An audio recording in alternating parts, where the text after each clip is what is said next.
Squirrel Squad, Mr. Bookman's here, telling us it's time to read another chapter of The Secret Garden. And we are on, he's up here with Mary Florine. She's our newest squirrel. The strangest house anyone ever lived in. So we're just going to plunge right in. It was the sweetest, most mysterious looking place anyone could imagine. The high walls which shut it in were covered with the leafless stems of climbing roses, which were so thick that they were matted together. Mary Lennox knew that they were roses because she had seen a great many roses in India. All the ground was covered with grass of a wintry brown, and out of it grew clumps of bushes which were surely rose bushes if they were alive. There were numbers of standard roses which had so spread their branches that they were like little trees. There were other trees in the garden, and one of the things which made the place look strangest and loveliest was that climbing roses had run all over them and swung down long tendrils. We have our squirrel cloth also. Long tendrils which made light. Stop. Go away. Go away. Sorry, someone came up there. Swaying curtains, and here and there they caught at each other or at a far-reaching branch and had crept from one tree to another and made lovely bridges of themselves. There were neither leaves nor roses on them now, and Mary did not know whether they were dead or alive. But their thin gray or brown branches and sprays looked like a sort of hazy mantle, spreading over everything, walls and trees and even brown grass, where they had fallen from their fastenings and run along the ground. It was this hazy tangle from tree to tree which made it all look so mysterious. Mary had thought it must be different from other gardens which had not been left all by themselves so long. And indeed, it was different from other gardens which had not been left all by them. And indeed, it was different from any other place she had ever seen in her life. How still it is, she whispered, how still. Then she waited a moment and listened at the stillness. The robin who had flown to his treetop was still as all the rest. He did not even flutter his wings. He sat without stirring and looked at Mary. No wonder it's still, she whispered again. I'm the first person who has spoken in here for 10 years. And that's about how old she is, isn't it? She moved away from the door, stepping as softly as if she were afraid of awakening someone. She was glad that there was grass under her feet and that her steps made no sounds. She walked under one of the fairy-like gray arches between the trees and looked up at the sprays and tendrils which formed them. I wonder if they are all quite dead, she said. Is it all a quite dead garden? I wish it wasn't. If she had been Ben Weatherstaff, she could have told whether the wood was alive by looking at it, but she could only see that there were only gray or brown sprays and branches, and none showed any signs of even a tiny leaf bud anywhere.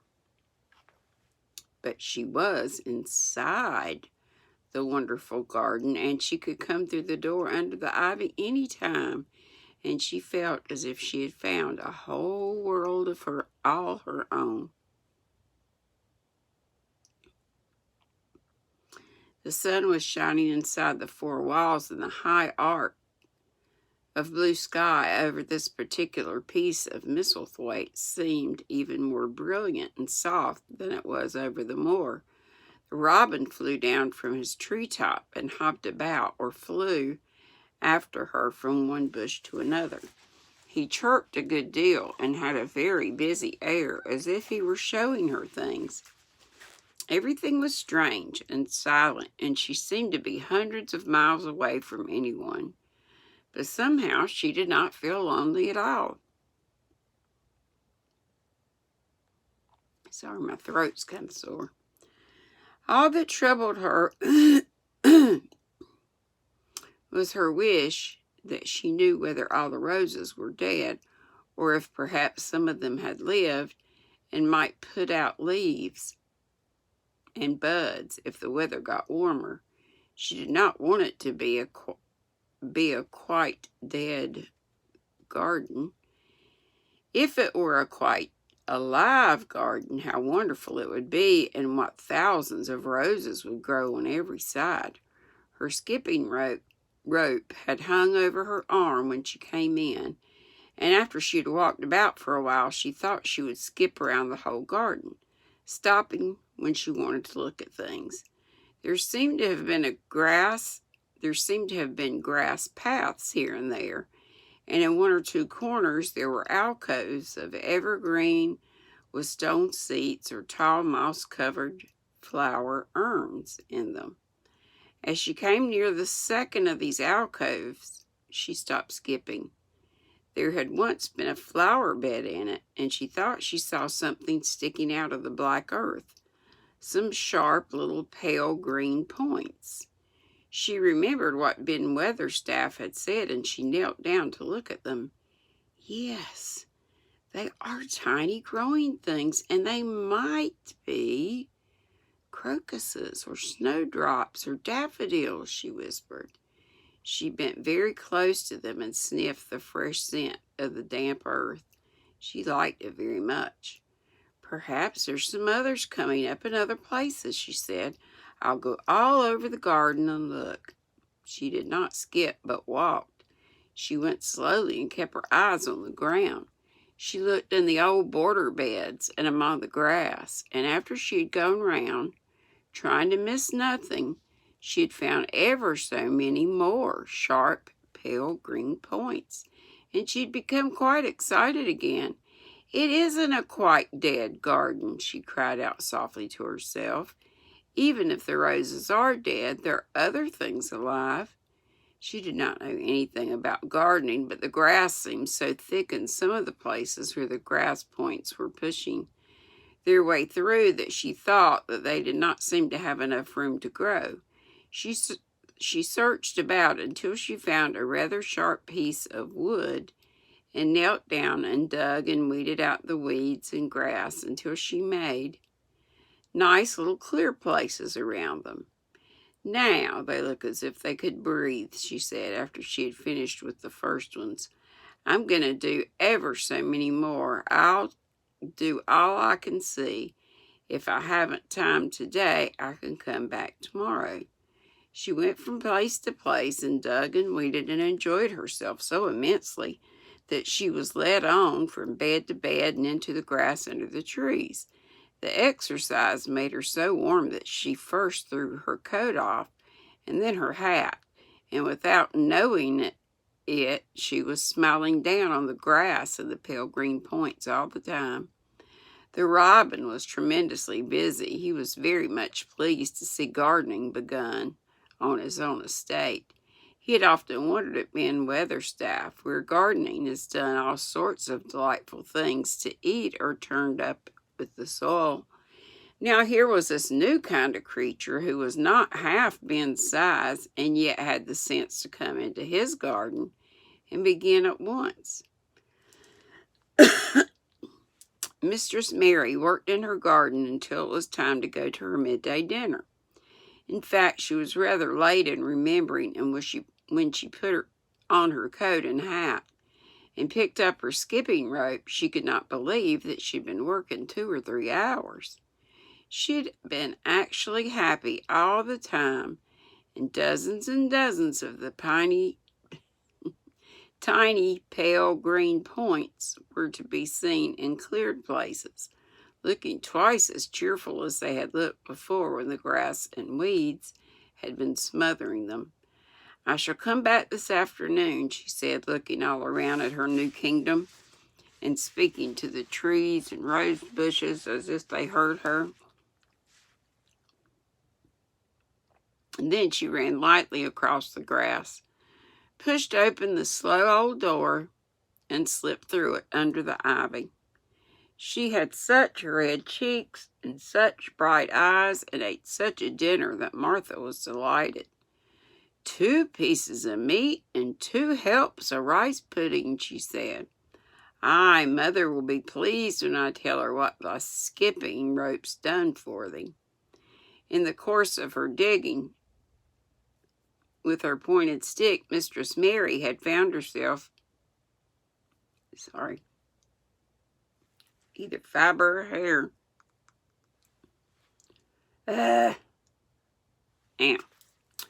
Digging up a sort of white root rather like an onion. She had put it back in its place and patted the earth carefully down on it. Just now she wondered if Martha could tell her what it was. Martha, she said, what are those white roots that look like onions? They're bulbs, answered Martha. Lots of spring flowers grow from them. The very big ones are snowdrops and crocuses, and the big ones with narcissus and jonquils and daffodillies. The biggest of all is lilies and purple flags. Aye, they're nice. Dickon's got a whole lot of them planted in our bit of garden. Does Dickon know all about them? Asked Mary, a new idea taking possession of her. Our Dickon can make a flower pot grow out of a brick wall. Mother says he just whispers things out of the ground. Do bulbs live a long time? Would they live years and years if no one helped them? Inquired Mary anxiously. They're things as help themselves, said Martha. That's why poor folk can afford to have them. If you don't trouble them, most of them will work away underground for a lifetime and spread out and have little uns. There's a place in the park woods here where there's snowdrops by thousands. They're the prettiest sight in Yorkshire when the spring comes. No one knows when they was first planted. I wish the spring was here now, said Mary. I want to see all the things that grow in England. She had finished her dinner and gone to her favorite seat on the hearth rug. I wish I had a little spade, she said. Whatever does thou want a spade for? Asked Martha, laughing. Art thou going to take to digging? I must tell mother that too. Mary looked at the fire and pondered a little.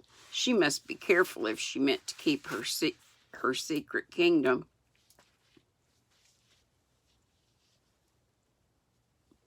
She wasn't doing any harm, but if Mr. Craven had found out about the open door, he would be fearfully angry and get a new key and lock it up forevermore.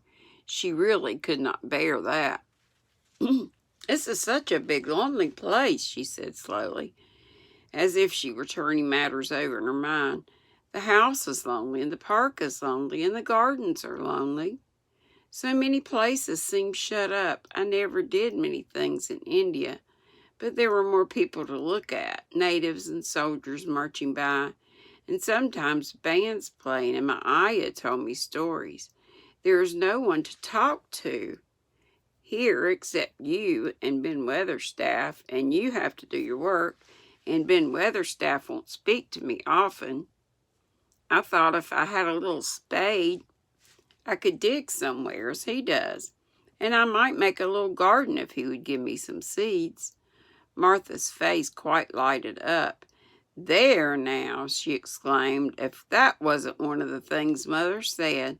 She says, there's such a lot of room in that big place, why don't they give her a bit for herself, even if she doesn't plant nothing but parsley and radishes? She'd dig and rake away and be right down happy over it. Them was the very words she said. Were they? Said Mary. How many things she knows, doesn't she? Aye, said Martha. It's like she says, a woman as brings up 12 children learns something besides her ABC. Children's as good as arithmetic to set you finding out things.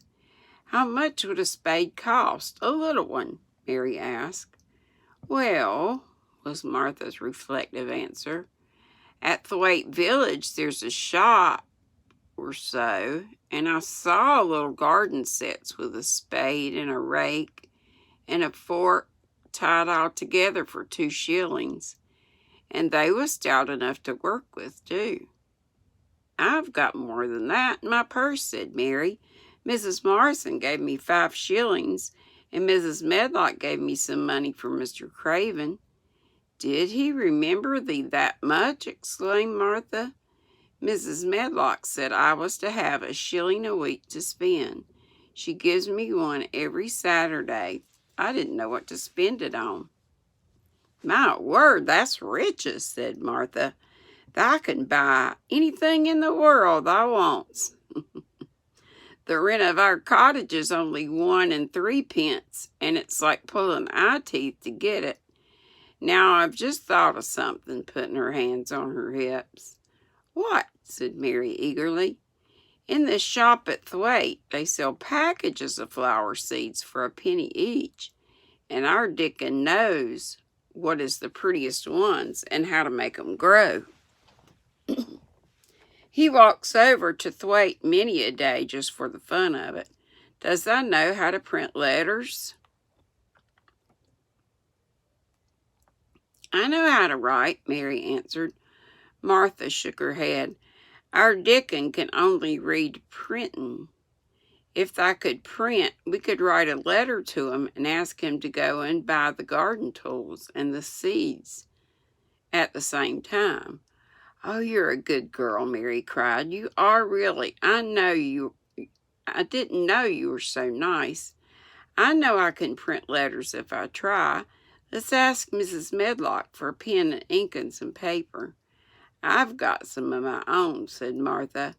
I bought 'em so I could print a bit of a letter to Mother of a Sunday. I'll go and get it. She ran out of the room, and Mary stood by the fire and twisted her thin little hands together with sheer pleasure. If I have a spade, she whispered, I can make the earth nice and soft and dig up weeds. If I have seeds and can make flowers grow, the garden won't be dead at all. It will come alive. She did not go out again that afternoon because when Martha returned with her pen and ink and paper, she was obliged to clear the table and carry the plates and dishes downstairs, and when she got into the kitchen, Mrs. Medlock was there and told her to do something. So Mary waited for what seemed to her a long time before she came back. Then it was a serious piece of work to write to Dickon. Mary had been taught very little because her governesses had disliked her too much to stay with her. She could not spell particularly well, but she found that she could print letters when she tried. This was the letter Martha dictated to her. My dear Dickon, this comes hoping to find you well, as it leaves me at present. Miss Mary has plenty of money, and will you go to Thwaite and buy her some flower seeds and a set of garden tools to make a flower bed. Pick the prettiest ones and easy to grow because she has never done it before and lived in India, which is different. Give my love to Mother and every one of you. Miss Mary is going to tell me a lot more so that on my next day out you can hear about elephants and camels. And the other day, I think I said last night, candles. I meant camels. And gentlemen going hunting lions and tigers. Your loving sister, Martha Phoebe Sowerby. We'll put the money in the envelope, and I'll get the butcher boy to take it in his cart. He's a great friend of Dickon's, said Martha. How shall I get the things when Dickon buys them? He'll bring them to you himself. He'll like to walk over this way. Oh, exclaimed Mary, then I shall see him. I never thought I should see Dickon. Does I want to see him? Asked Mary suddenly, for Mary had asked Martha suddenly, for Mary had looked so pleased. Yes, I do. I never saw a boy that foxes and crows loved. I want to see him very much."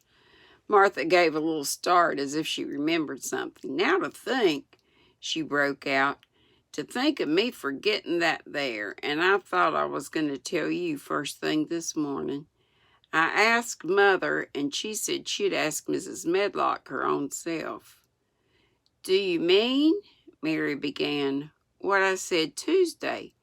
Ask her if you might be driven over to our cottage some day and have a bit of Mother's hot oat cake and butter and glass of milk." It seemed as if all the interesting things were happening in one day. To think of going over the moor in the daylight when the sky was blue. To think of going into the cottage which held 12 children. "Does she think Mrs. Medlock would let me go?" she asked quite anxiously. Excuse me. "Aye, she thinks she would. She knows what a tidy woman Mother is and how clean she keeps the cottage. If I went, I should see your mother as well as Dickens," said Mary, thinking it over and liking the idea very much. "She doesn't seem to be like mothers in India." Her work in the garden and the excitement of the afternoon ended by making her feel quite quiet and thoughtful. Martha stayed with her until tea time, but they sat in a comfortable place and talked very little. But just before Martha went downstairs for the tea tray, Mary asked a question. "Martha," she said, has the scullery maid had the toothache again today?"